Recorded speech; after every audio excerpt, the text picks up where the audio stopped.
Most gardeners spend an absolute fortune on fancy fertilizers, premium plant foods, and miraculous growth serums, thinking that's the big secret to a lush, exploding garden. But the truth is, you could be pouring your hard-earned money straight into a dirt graveyard without even knowing it. Think about it. You buy a beautiful new plant, you water it perfectly, you give it the ultimate sunlight window, and 3 weeks later, it looks like it's ready to give up on life. Your soil might look totally fine on the surface, but underneath, it could be actively starving your plants. And the real problem is something most people never check. Let's talk about the symptoms. How do you know your soil is secretly trash?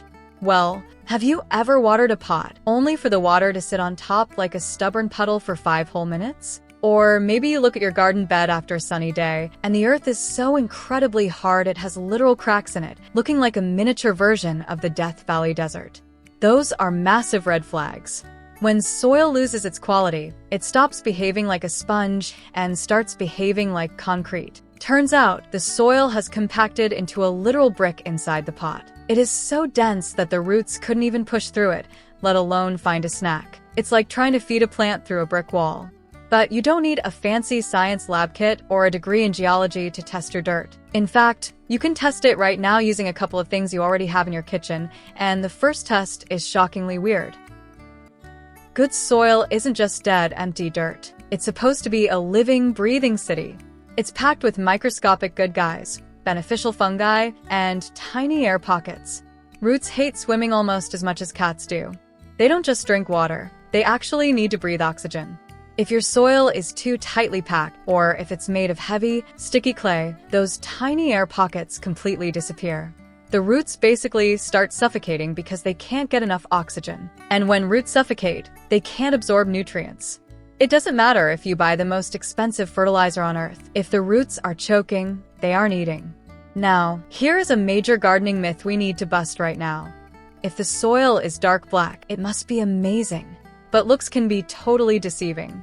A lot of cheap commercial mixes use heavily processed peat that looks rich and dark when you open the bag, but the second it dries out completely, it turns hydrophobic. That's a fancy word, meaning it literally repels water, like a raincoat. So, how do we know if your underground city is thriving or totally dead? Here is where things get interesting. We're going to do 2 super simple, $0 tests right now to see exactly where you stand. First up, the squeeze test. Go find a patch of your garden soil, or grab a scoop from your potted plant. Make sure it's just slightly damp, not soaking wet, but not bone dry. Grab a big handful and squeeze it tight in your fist. Open your hand. If the soil immediately crumbles and falls apart like dry sand, bad news. It has 0 structure and won't hold onto water long enough for your plant to get a drink. Now, if you poke it and it stays in a hard, sticky, gooey ball like Play-Doh, also bad news. That means it's way too heavy and will suffocate your roots. What you actually want is the perfect middle ground. The soil should hold its shape for a quick second, but the very moment you poke it with your finger, it should crumble gently and beautifully. That is what we call perfect, fluffy, loamy structure.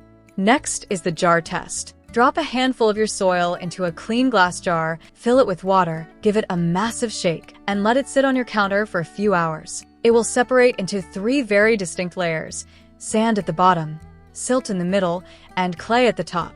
If your jar looks like 90% heavy clay at the top, you know exactly why your plants are struggling. So, how do we fix it? If your soil failed the test, please don't throw it in the trash. The ultimate remedy is incredibly simple.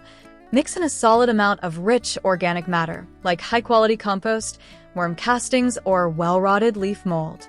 If you're dealing with indoor pots, mix in about 20 to 30% perlite. Organic matter is the ultimate equalizer. It glues sandy soil together so it holds water, and it creates beautiful, airy gaps in heavy clay so the roots can finally breathe.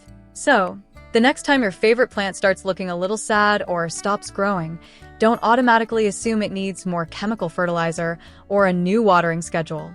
Grab a handful of dirt, give it a quick squeeze, and check the underground vibe first. Because at the end of the day, the real magic happens where you can't see it. Happy gardening, and I'll see you in the next video.